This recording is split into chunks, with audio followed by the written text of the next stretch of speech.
भगवान श्री कृष्ण भी गीता में अपने लक्ष्य से ना डगमगाने के लिए अनेकों जरूरी और जिंदगी को सफल बनाने के लिए ज्ञान दिए हैं।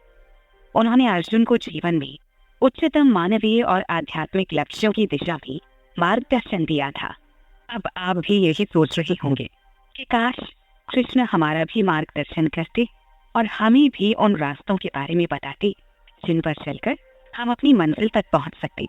तो आइए समझते हैं कि कृष्ण ने अर्जुन को कौन सी बातों के बारे में बताया था जिनको अपनी जिंदगी में अपनाकर हम अपने गोल्स को पा सकते हैं। कृष्ण ने अर्जुन को सत्व, रज, तम गुणों के बारे में बताया और ये सिखाया कि हमें अपने जीवन में इन गुणों के बल पर अपने कर्मों को कैसे काबू करना चाहिए। उन्होंने निष्काम कर्म का महत्व बताया, यानी कि कर्म करना वो भी बिना किसी फल की चिंता किए हुए। कृष्ण ने अर्जुन के जरिए हमें भी जीवन के मार्ग पर चलते समय संघर्षों और कठिनाइयों का सामना करने की कला को सिखाया। उन्होंने आत्म साक्षात्कार और आत्मनिरीक्षण के महत्व को बताया, जिससे व्यक्ति अपने लक्ष्यों को स्पष्ट रूप से देख सके। इससे ये बात तो पूरी तरह से साफ हो जाती है कि गीता में भगवान कृष्ण ने अपने लक्ष्य को बिना किसी डगमगाहट के हासिल करने के लिए ज्ञान और समझ का मार्गदर्शन किया है। वैसे तो हम सबकी अपनी अपनी अलग मंजिलें हैं जिन्हें हम पाना चाहते हैं, जैसे कि किसी को अमीर बनना है, किसी को सबसे ज्यादा सक्सेसफुल होना है और किसी को अपनी जिंदगी में सब कुछ चाहिए। लेकिन इसके अलावा इंसान होने के नाते ऐसी कौन सी बातों को अपनी जिंदगी में शामिल कर सकते हैं जिससे हमारी जिंदगी पूरी तरह से सफल हो जाए। ऐसे ही कुछ लक्ष्य या फिर ये कहिए कि खास जादू करने वाली बातों को भगवान श्री कृष्ण ने हम इंसानों के लिए बताया है। अगर हमने इन्हें पहले अपना लिया तो हम अपनी जिंदगी में वो सब कुछ हासिल कर पाएंगे जिसकी हम चाहत रखते हैं। इनमें से पहला गुण है सत्व, राजस, तमो गुणों का नियंत्रण।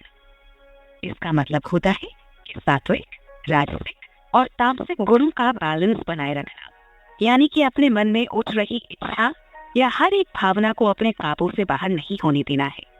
ऐसा माना जाता है कि जिसने अपने मन पर काबू पा लिया उसने जिंदगी के हर काम में अपने आप को सफल बनाने की पहली सीढ़ी चढ़ ली। फिर निष्काम कर्म करने का ध्यान रखना है। कर्म करने में समर्पण और फल की चिंता ना करना, यही श्री कृष्ण का ज्ञान था। यानी कि अगर आप किसी काम को करते हैं तो उसके फल की चिंता किए बगैर आप उसे पूरी निष्ठा के साथ पूरा करें। अगर फल की चिंता करके काम किया जाता है तो उस काम में लगन नहीं होती और उसके पीछे स्वार्थ छिपा होता है। ऐसे काम का सफल होना नामुमकिन है। इसलिए अगर सफल होना चाहते हैं तो हमें इन बातों का ध्यान रखना होगा।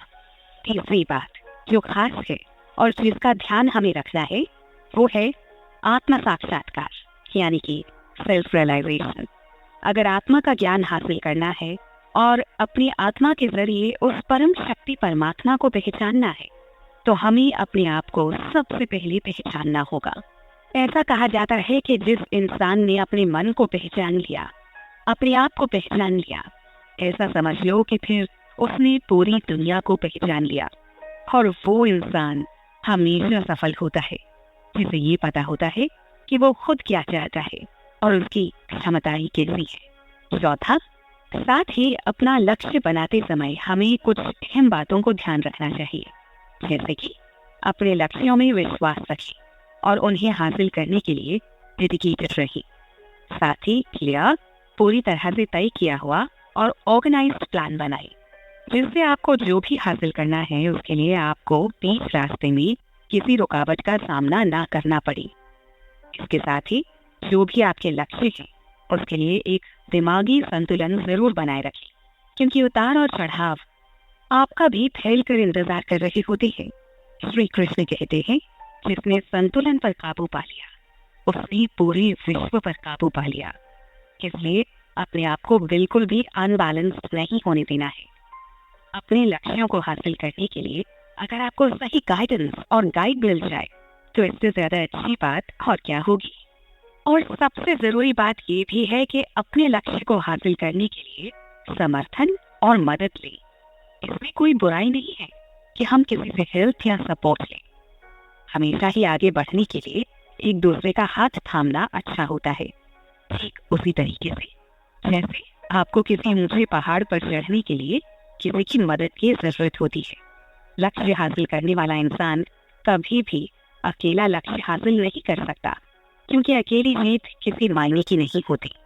इसीलिए कोशिश करें कि आपकी जीत किसी की जिंदगी का वो सुनहरा उदाहरण बन सके, जिसे सुनकर और सोचकर लोगों की जिंदगी को भी एक नया मकसद मिल सके।